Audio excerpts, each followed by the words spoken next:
Selection factors, familiarity, laboratory facilities and the available evidence.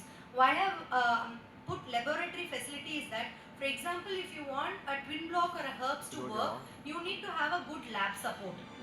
If the technician is fabricated the appliance perfectly and the child wears it, definitely you are not going to miss out on the outcome. But in case the lab is not, now for example, banded herbs is a very technique sensitive appliance where you can only rely on a lab outside Tamil Nadu for it to work. So you should not take chance giving a herbs to the patient in a local lab, the appliance will fail. And ultimately we will not know this, we will be blaming the patient for breaking the appliance. So laboratory facilities and familiarity with the appliance is also very important for the clinician before giving it. So you need to take a brief history on whether the patient had any forceps type of delivery which can hamper the development of the TM joint.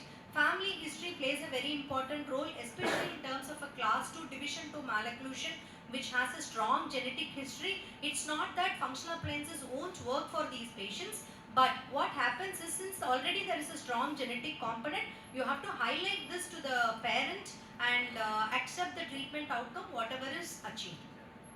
And pubertal status, the functional appliance works the best if you give it at the right time. So the ideal time to give a functional appliance is just before the pubertal growth spurt or just at the beginning of the puberty.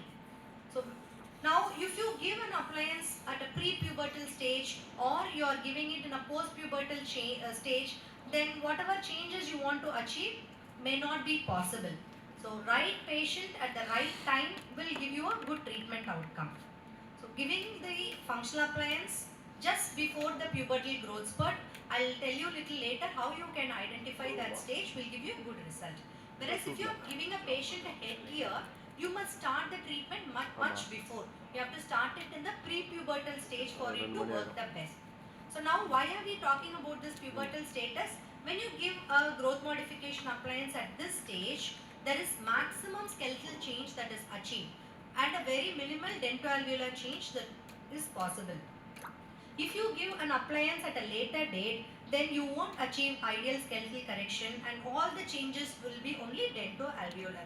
Habits like thumb sucking and mouth breathing plays a lot of role in the diagnosis and treatment planning. So as you all know, if there is an etiology related to habit, you have to first correct, rectify that or incorporate that in the growth modification and then see to that that's corrected. So for example, if you have a patient with mouth breathing, you are not getting an opinion from an ENT or just going and giving an oral screen will not give you results.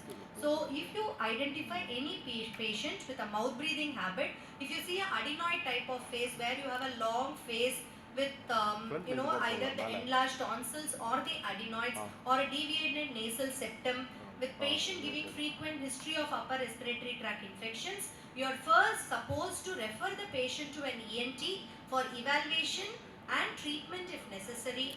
Then the patient has to come back to you for further treatment with any other appliance. So the ENT evaluation in a patient with mouth breathing is very important and that's not to be neglected.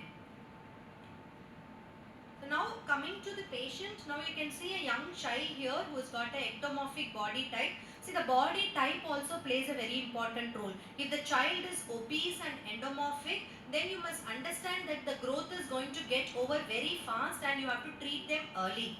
If the child is ectomorphic, then it means the child is going to have a late spurt and also they are going to grow for a longer period of time, which means you have more time to decide and work on the appliance. So in this patient, the clinical features which you have to look for is a convex profile, posterior divergence, decreased lower third. In patients with mandibular retrognathism, the lower third of the face is usually collapsed. So you must incorporate in the appliance a way to increase the lower facial height as well. Horizontal growth pattern, the nasolabial angle may be acute or average depending on the inclination of the incisors. So now if you analyze this patient, these were the problems which are elicited. Growth pattern also plays a very important role in deciding the choice of the functional appliance and also in the treatment outcome.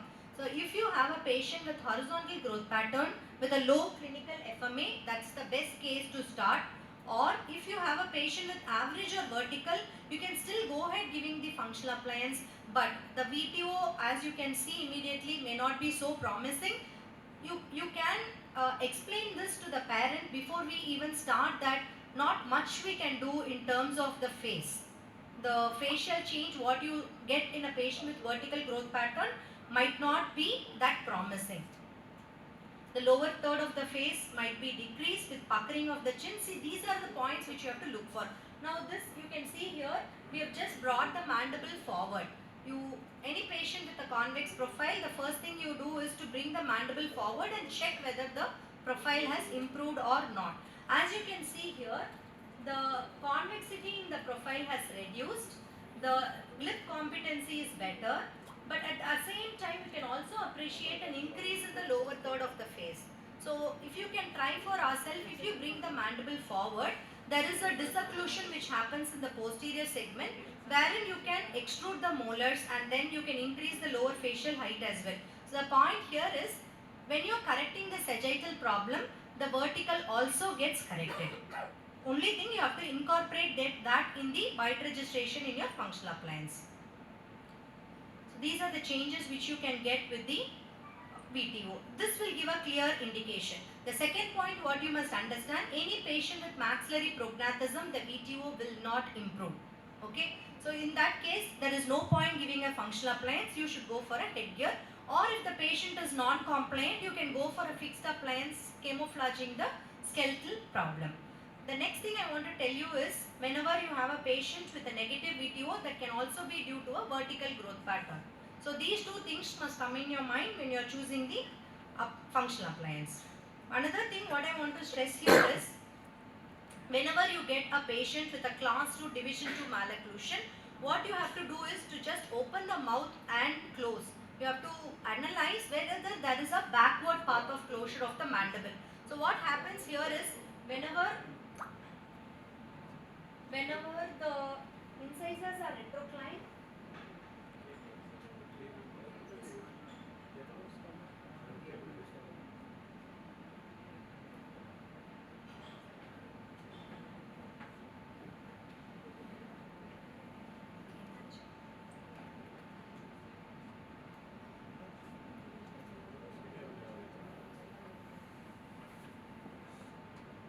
Rolling விட்டுட்டாரா பண்ணிட்டு